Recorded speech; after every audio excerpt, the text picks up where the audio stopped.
नमस्कार शेतकरी मित्रांनो, मी ॲग्रियस इंडिया प्रायव्हेट लिमिटेड कंपनीचा प्रतिनिधी। तर आपण आज आलो आहे कुई तालुक्यातील मांगली या गावात। तर दादा तुमचं पूर्ण नाव सांगा। माझे पूर्ण नाव सेवकराम ज्ञानेश्वरजी दांडे।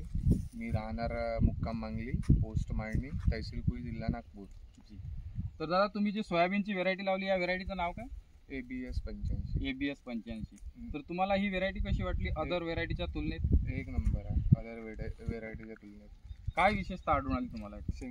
शेंगा एक नंबर आहे आणि ही व्हेरायटी ॲलोमोजेक, म्हणजे या व्हेरायटीवर ॲलोमोजेक लवकर हे नाही करत। अच्छा, तुम्हाला म्हणायचं आहे की या व्हेरायटीवर अदर व्हेरायटीच्या पेक्षा जो पिवळेपणा आहे, येलोमोजेक झाला किंवा चारकोल रॉट झाला, म्हणजे बुरशीचं प्रमाण नाहीच्या प्रमाणात नाही।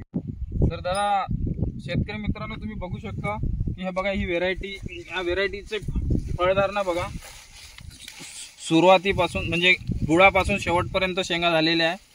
शेंग ही मॅच्युअर्ड झालेली आहे आणि पूर्ण प्लॉट एकसारखा आहे। तर दाखवा, आणि पूर्ण प्लॉट हा हिरवा आहे, कुठेही तुम्हाला पिवळेपणा दिसून पडणार नाही। धन्यवाद।